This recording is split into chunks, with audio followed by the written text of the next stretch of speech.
Hi everyone, welcome to Focal Point. So this is the example that we are taking. This is a very simple example where our static scoping concepts will be using. So this is a very simple program where we have just called different functions and we have altered our values and tried to see what will be the output of it by using static scoping, where we have taken some uh, global variables. We have taken some integer local variables and we are printing by calling different functions, and that's how we can know that how the value affects while using our static scoping concepts.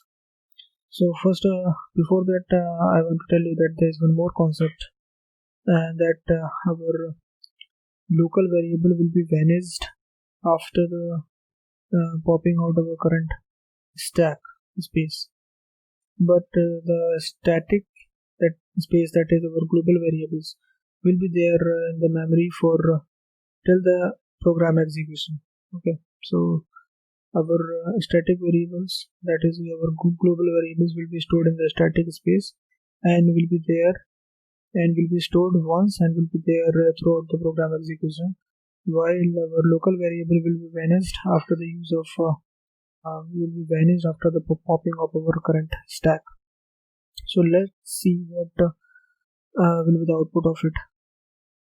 So what we have done is we have included our standard input output header file and we have used these three functions, and these are the two a and b global variables that is initialized with 7 and 8. So let's take our static area. This is let's suppose this is our static area and we have taken these two global variables and initialized with 7 and b will be initialized with 8. Okay, now we are going to take a stack.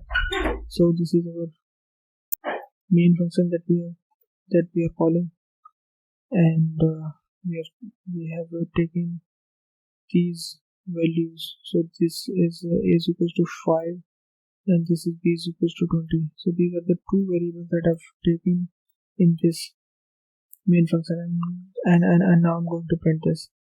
So what will be printed? So 5 and 20 will be printed because these are the variables that are defined as well as initialized in this function itself.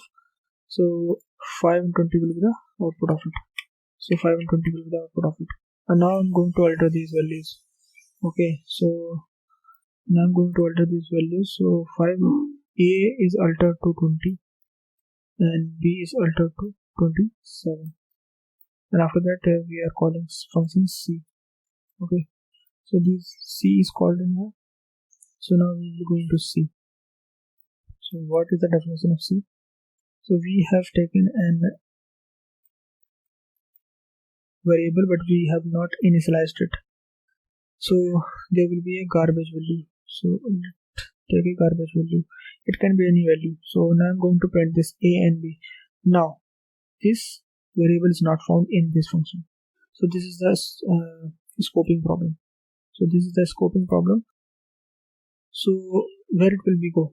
So based on the static scoping concept, it will be going the static space and referring to the global variable.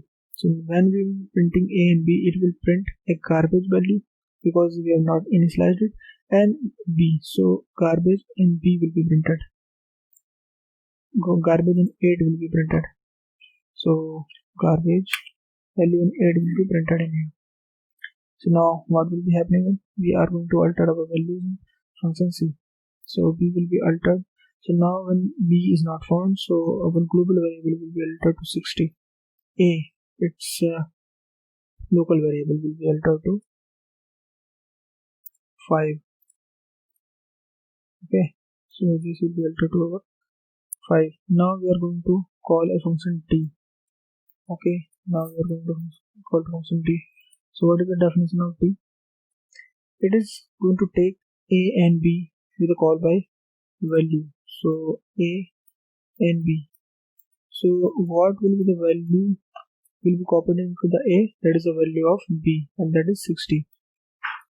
Okay, and what is the value of b? that is will be a and that will be 5. Okay, now in the function d we are printing a and b. So our a is 60 and b is 5, so 60 and 5 will be printed. Okay, 60 and 5 will be printed. So 60 comma 5 will be printed. Now let's see what happens. Now we are going to alter our value in d function itself. So we are going to alter a with 3. Our 60 will be altered to 3 and our b will be altered to 4. Okay, now we are going to call function e. Okay, our function e's definition is this. We have to take an integer a, and what will be the value that will be copied in a? That will be value of b, that is 4. Okay, now we are going to print a and b. So this is a scoping problem again, because we have our now we are going to define b in here. We are going to define in b in here in our c function, but we have not initialized it. So what will be the output of it when we are going to print this? 4 and garbage value, because this is not initialized. Okay, so 4 and garbage value. 4 and garbage value. Now when I'm in here in the function e, now we are going to alter our values. So a with 33 and b with 44, but these are not going to matter at all, because in our output, because these are the last values. So now it will pop. Now our function will be pop out, because this is the last line, so our function will be pop out. Okay, so now we again came to the function d. So what is going to happen in the d function after this line? We are going to alter our values, that is a with the 1 and b with the 2. Okay, now this is the last line, so this function will be popped out from the memory. Okay, so let's just remove this function, and now we came to the function c. So what is happening in the c again? So in the c function we have called d. Now we are going to alter these values with a to 14 and b to 15. So b is not found in here, so our global variable will be changed to 15. I have removed those values by mistake, so I've written all those values once again. So what we were doing was we were in c, and we have altered our a to 14. Our b will be changed to 15. Okay, b will be changed to 15. Now we are calling our function e. Okay, so our e is called. So what is the definition of it? We are taking an integer a, and a will be reflecting the value of this a, that will be 14. Okay, we have called this function, and now what is the definition of e? That we are going to define b with a garbage value, because we have not initialized it, and this is the local variable. Now what will be printed in here? It will be printing 14 and a garbage value. So now we are printing 14 and garbage value. Okay, 14 and garbage value.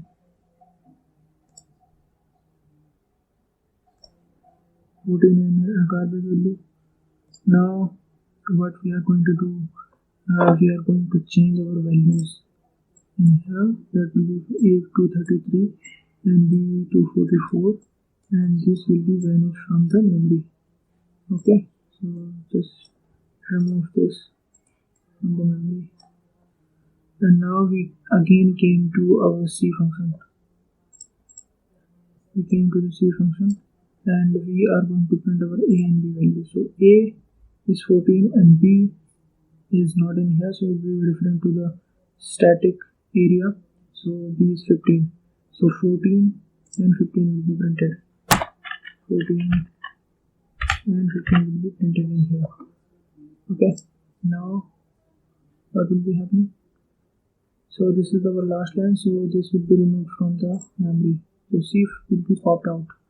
Now we came back to our main function. So we were here, so what will be printed in here now? It will be printing 20 and 27. At last it will be printing 20 and 27. So now this is the last line, it will be returning 0 and this will be popped out from the memory. So when whole stack space is clear, so whole program will be vanished from the memory and this will be the output of it. Okay, so this should be the output of it. So let's run this program and see whether our cached, because this is the concept of the static scoping. We have followed the methods and we have just cached that this should be the output of it, because in the examination this should be the method name. There will be a simple code and based on the concept you need to apply and then see the output. So let's run the code and see whether it matches with our answer or not. So let's match it. So A5 and 20, this is correct. Garbage and entry is correct. 60 and 5, this is correct. 4 and garbage, this is correct. 14 and garbage, 14 and 15, and 20 and 27. So these all values are correct values. Okay. So we have applied our concept of static scoping and so what is the output of it. So you can also do some minor changes with the code, that you can change it in here or values in here and call those all functions in a different way, so that you can understand what should be the output and apply the basic concepts of local static variable, global static variable, or stack space local variables concepts. So thank you so much. You can just try it by your own and see what is the output of your code. Thank you so much.